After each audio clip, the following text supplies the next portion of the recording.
Production support for Hot and Cold is brought to you by American Solar Technics, manufacturers of components for wood burning and solar heating systems. Hey, I'm Tom Gozy. This week on Hot and Cold, we're in the kitchen of our project house, finding many wonderful surprises that just make a home improvement center very happy because it means you're going to spend a lot more money. Stay with us. We'll be right back.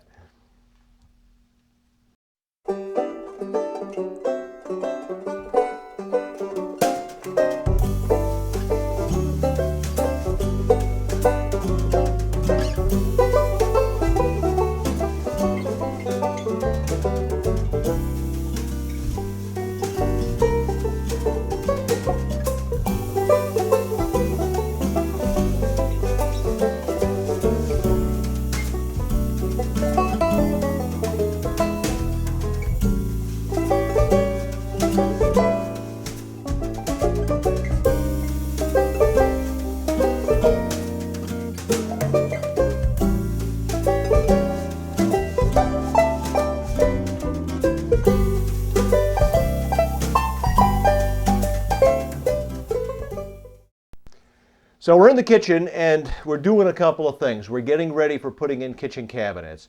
So you may notice all the kitchen cabinets are gone from here. And they were site built many eons ago by some long lost civilization. There's tons of holes in the wall here. There's fiberglass someplace. Many places there's just nothing. It's an empty wall cavity. Underneath the kitchen window I have found buku rot, which has just tickled me to no end. We've had, there was wiring in the walls here. There was an outlet here and an outlet there. We've got this really sweet looking ceiling light that is just, look at this. I don't know if something chewed on this. It's all exposed. It looks horrible, but it's all disconnected. And I just want to show you, I've got this device here. They make a lot of different ones. I don't know if I've showed it to you before. This is a circuit tester, and it's off and on. And when you put it on, if I find an electrical outlet somewhere around here, let's do this. We'll go over to our, here's an outlet here, if we can see. And when you go up to a live wire, it makes noise. And that's a really nice tool to have when you're doing an old house over and you think you've disconnected all the power, and you're like me, you've got the wire cutters, and I had the wire cutters, they're right here. And I'm starting to cut wires that look dark and nasty.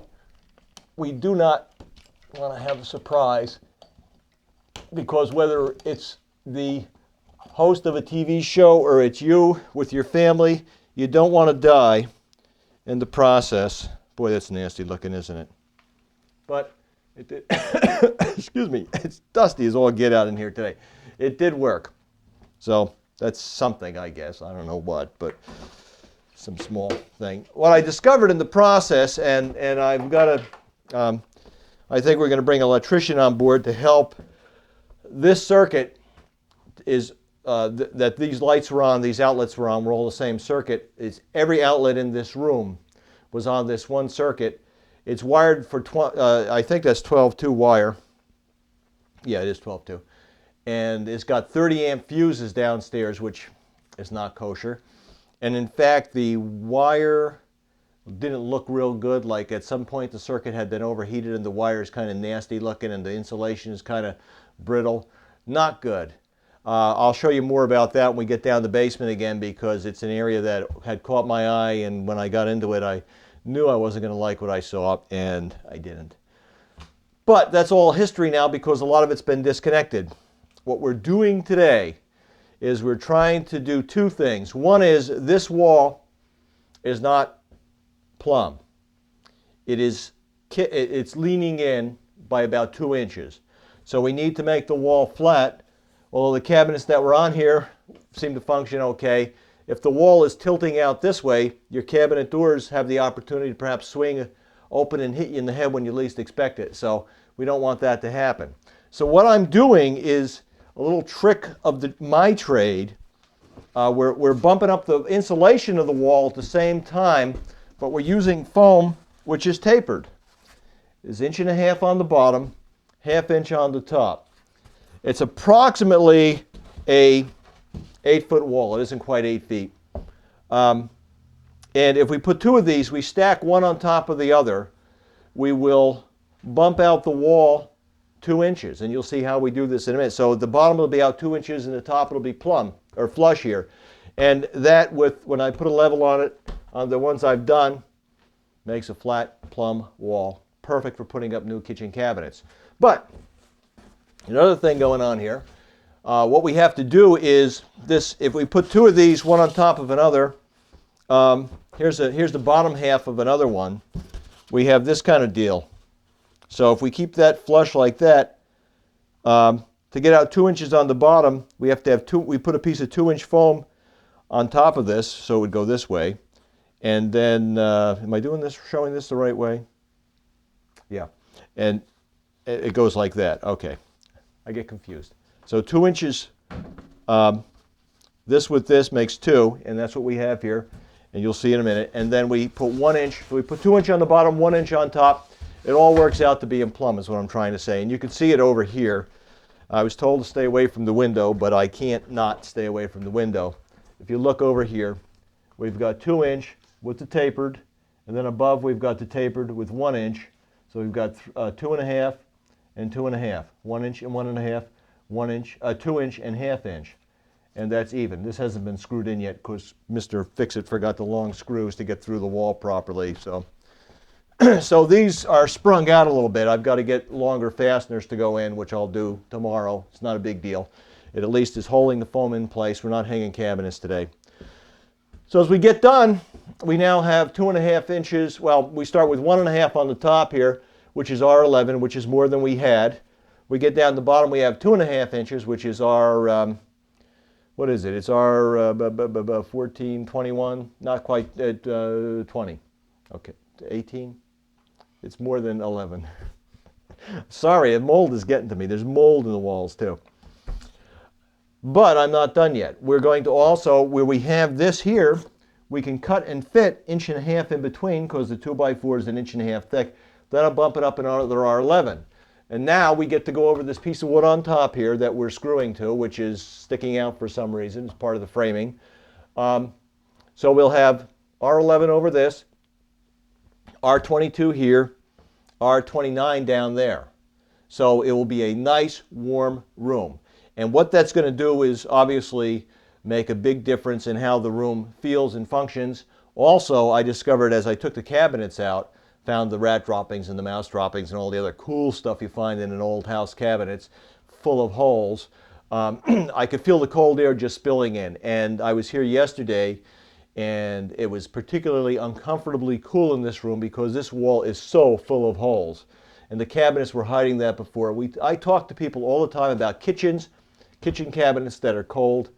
This is why. We get an old house like this. It's been cobbled together over the years. There's a hint of insulation there, but it's not enough.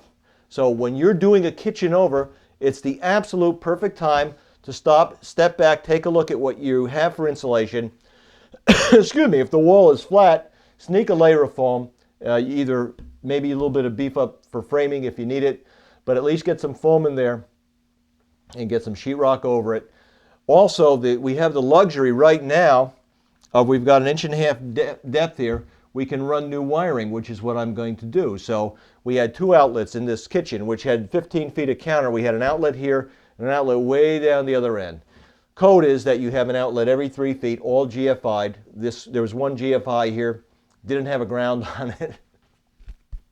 And it was not, it's crazy. So we're going to do it right. We'll bring a feed in, one for the counters. We'll have a feed for the refrigerator. Right now the refrigerator was on the same circuit with every other outlet in this room. We'll segregate those out. The stove has its own outlet, so that we're just going to move. And that's it. Very simple. Anyway, we're going to take a break. When we come back, we'll throw some of this silly foam up on the wall and make this a nice warm room. Hey, we're back, and we're cutting foam because that's what I do. And everybody asks me, what do you cut foam with? You cut foam with whatever you have. In this case, we're cutting thin foam. I use a razor knife. If it was thicker than this 1/2 inch or so, I would use a, excuse me, I would use a saw, and I do.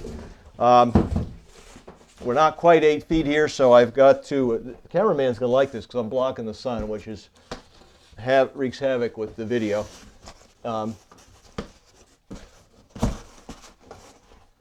So we're just popping the tapered one on top of the other here. There we go. And you don't need a lot of fasteners if you're putting layers up. So usually I just use one nail to hold it in. There's the one nail. You know what I'm going to do before I get carried away? I already got carried away. It's too late. I was going to mark where the stud was, but it's right on the seam, so I don't have to worry too much about that. Should we mark another? Yeah, we got to do one more here. Well, I'll tell you what. We got this cut piece here. Let's move this over here. We don't want to get you guys confused with what I'm up to. It's Christmas time. Hear the jingle bells?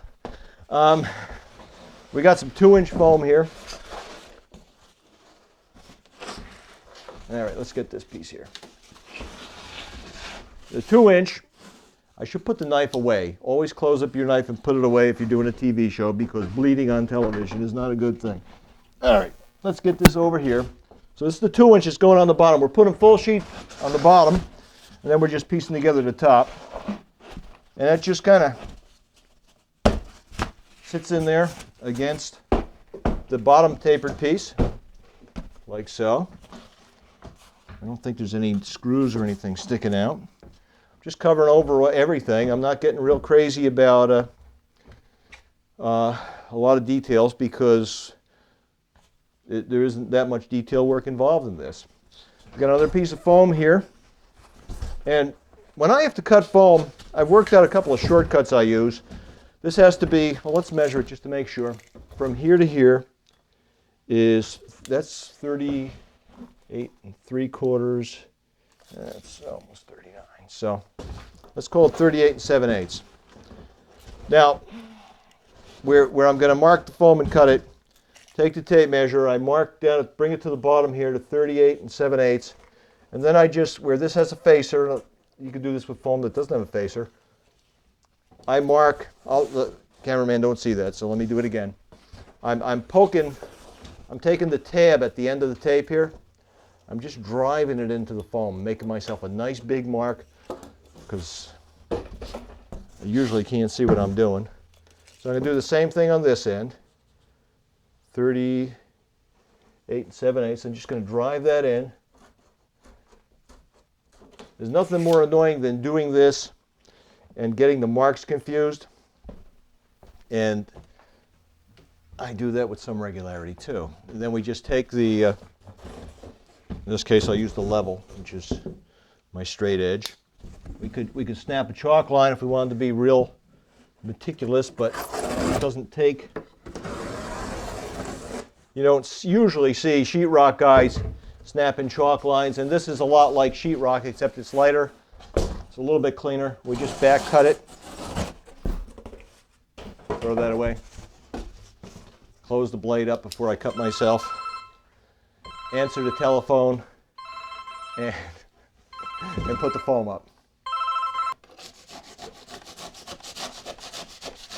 There's a hole here that I foamed up to try to keep some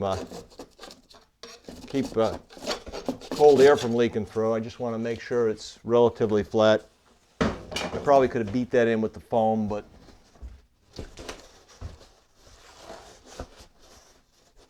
and is that going to fit? Yeah. Just wedge it in there. Is that on top of the other piece? No. There it is. Let's do this. Let's do it like that.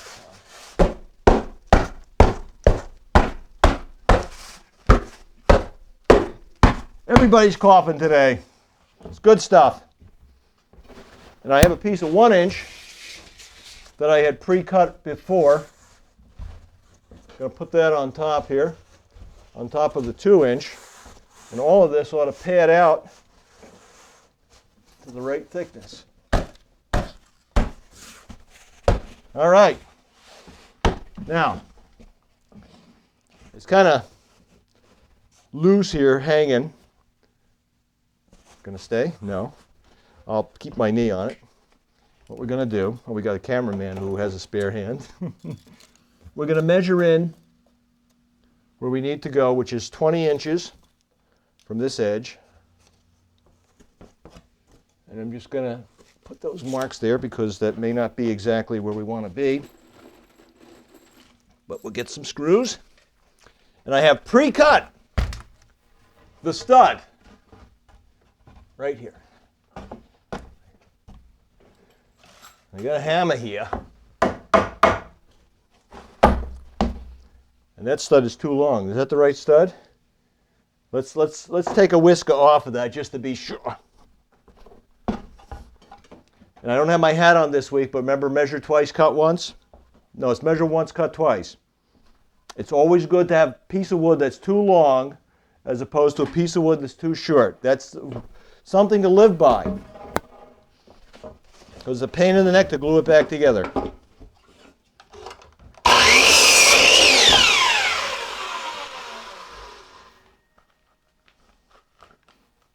And we're still rolling. I dropped my microphone. I usually invariably make them a 1/4 inch too long. Oh, Godfrey, that's perfect. All right, let's beat that into submission. Oh, that's what we want. Put the level on it. Make sure we are straight. We are. That's where it wants to be. And now I use screws. The bottom we just toe screw into the floor.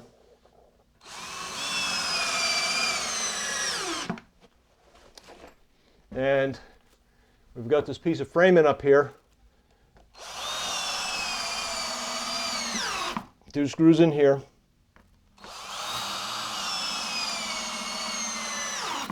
And that will hold the foam in place. We are not done yet, but we've got to take a break. So let's take the break, and when we come back, we'll go another step further. So we're back, and what I'm doing, obviously, is just screwing around here. I'm going to put another stud in. I've been, where the wall cabinets are, I'm trying to go 16 inches on center, just because I want to have enough wood around to really be able to anchor the cabinets well. But this right here is where I've got to put one here because there's a stud.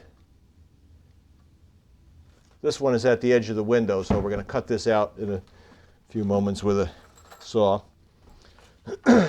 And there's one step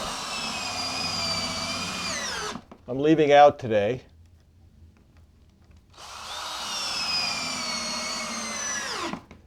As I mentioned earlier, and that is the, I have some 5-inch screws, but I need something a little bit longer to get through this, to get through into the stud, through the old sheetrock, the sheetrock over plaster. So these are bowed out, just sprung out just a little bit. Some are more than others because it's wood and none of it is perfectly flat, but it's not bad. Let's get this one over here. We'll do the same thing. 2 screws in here, and then we'll do a little whittling around the window. This is a pretty simple project, really.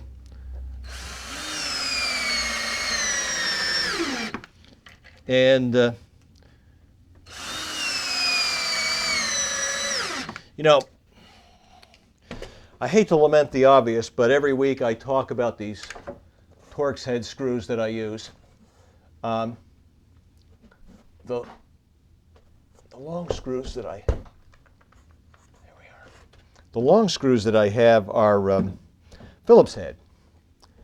And to go from these Torx head back to using Phillips head screws is like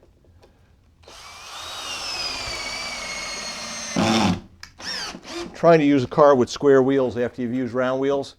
It's just annoying at best. But anyway, so you get the idea. So what we've done right now, the foam is slightly floppy in here, but it's a lot better than it was. It's a lot tighter than it was.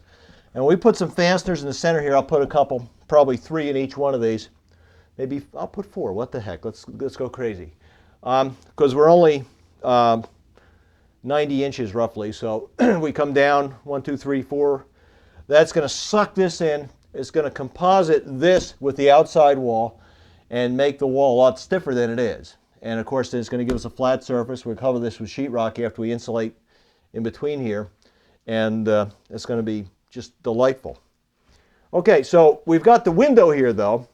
And we need to cut around the window. Now, the window this is an old Anderson casement.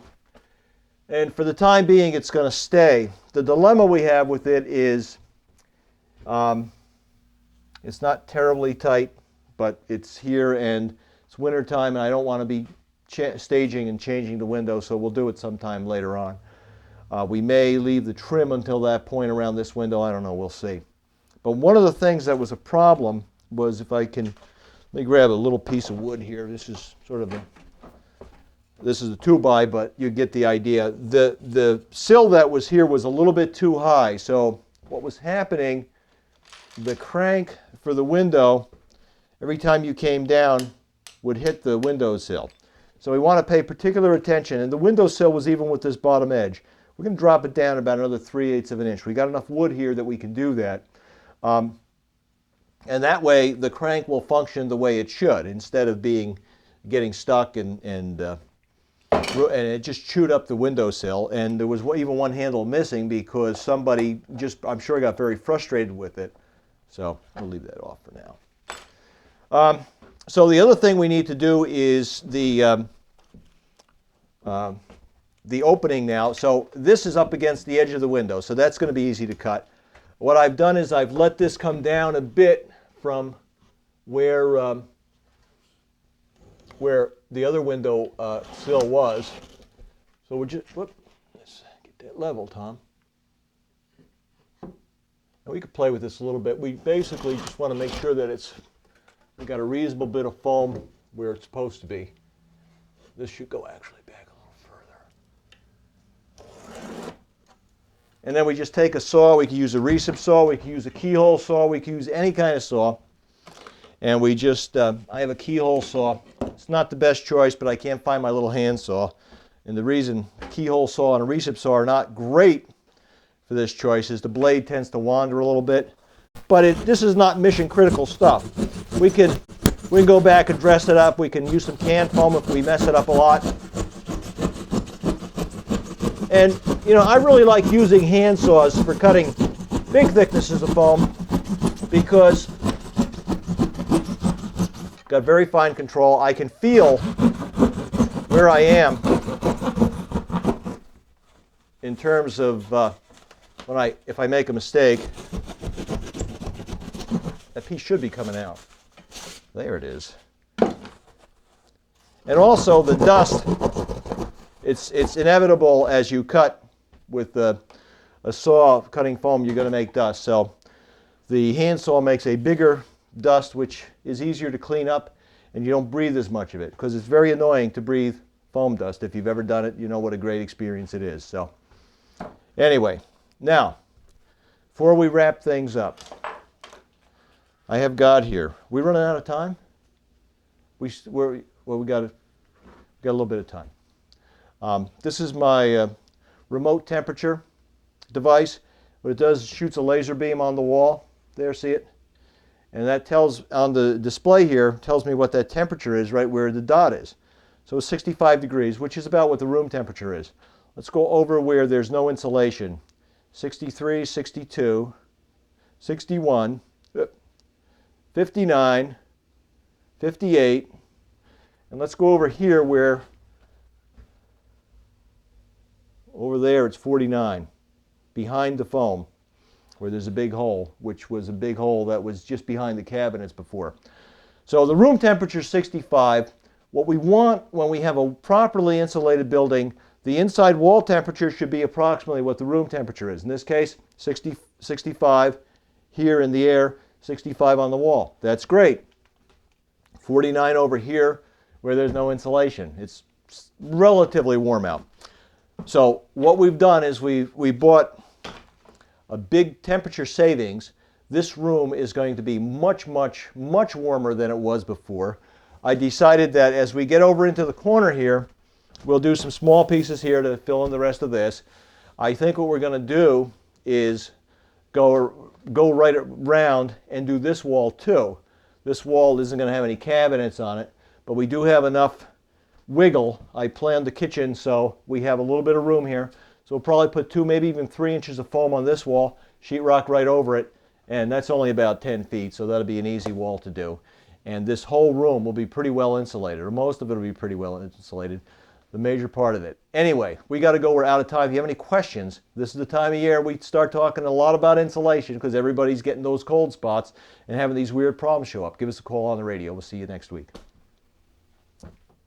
Production support for Hot and Cold is brought to you by American Solar Technics, manufacturers of components for wood burning and solar heating systems.